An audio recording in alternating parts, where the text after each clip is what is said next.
purpose of this project is for the member to learn or review basic research methods and present a well-organized, well-researched speech on any topic. To the stage, clearly with people I know who has speech and talent,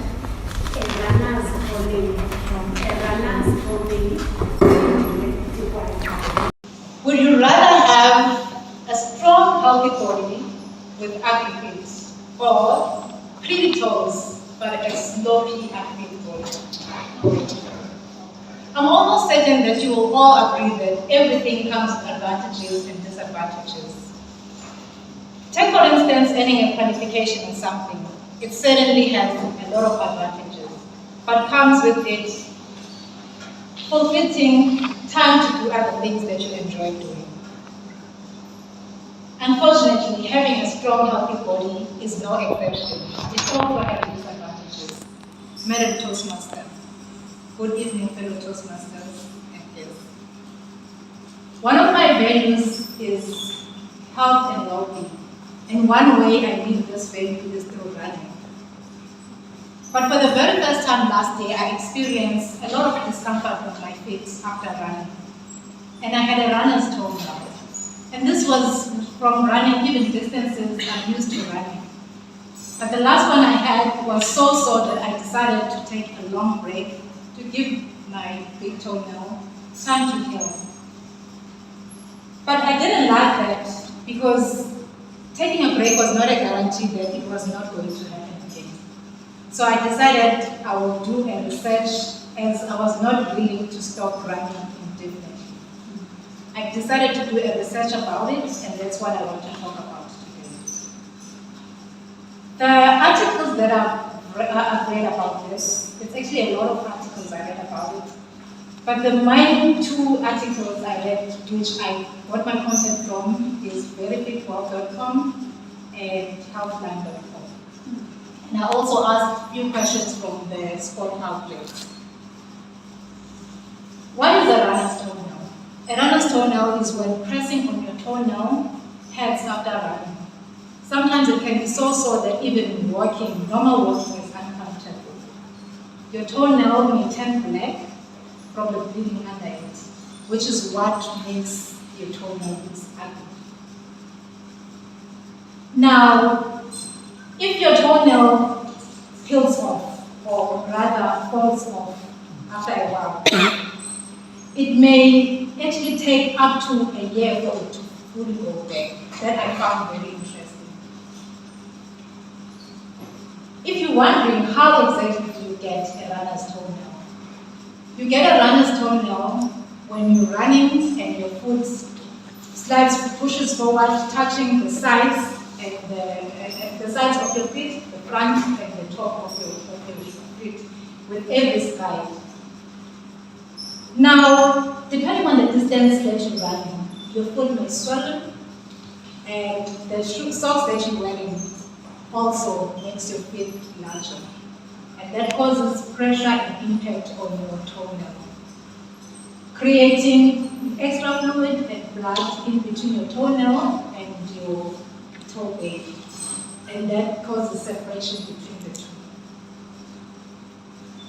Now, you may be interested in knowing exactly how do you then get to prevent this from happening. From the articles that I've read, there's at least 5 points that you can consider when you want to avoid this. First is you simply polish your shoe nails in whatever color that you prefer.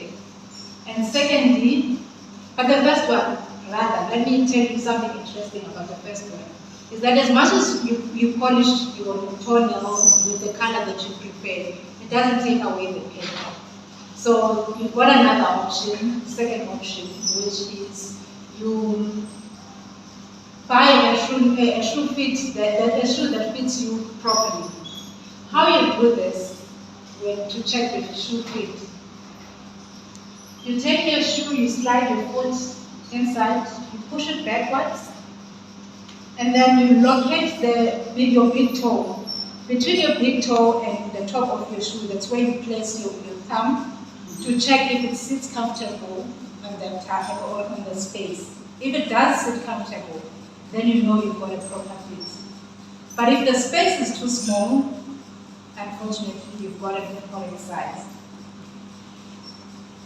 Now, it is so recommended that you, when you're fitting your shoes, you do it after a run or after a long day. This is because your foot is already swollen.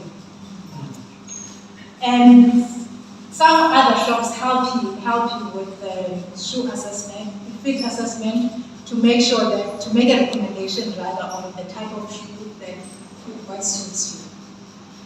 The third option is choosing your socks. It is recommended that you take socks that are thicker with padding to avoid, if your shoe size is slightly bigger, to avoid your feet from pushing forward and causing the friction on the sides of your shoe. The fourth one talks more to hygiene, which is you need to make sure your toenails are properly trimmed and filed. Apparently doing that helps with reduce the chances of your shoe touching the top surface of your shoe. Last but not least is to avoid running long stiff routes. This is going to help you avoid again pushing your feet forward on your shoe, avoiding that pressure and impact I spoke about earlier. To end off, I want to read a message from one of the articles I read, which is very well written. It reads as follows: don't despair that your fitness activities are hurting your toes. It is likely just a signal that you need to be more careful in selecting your running shoes and lacing them correctly. You might change your mindset and know that a healthy body is better than a pretty face. But with attention to your footwear and a few other preventative measures, you should be able to control.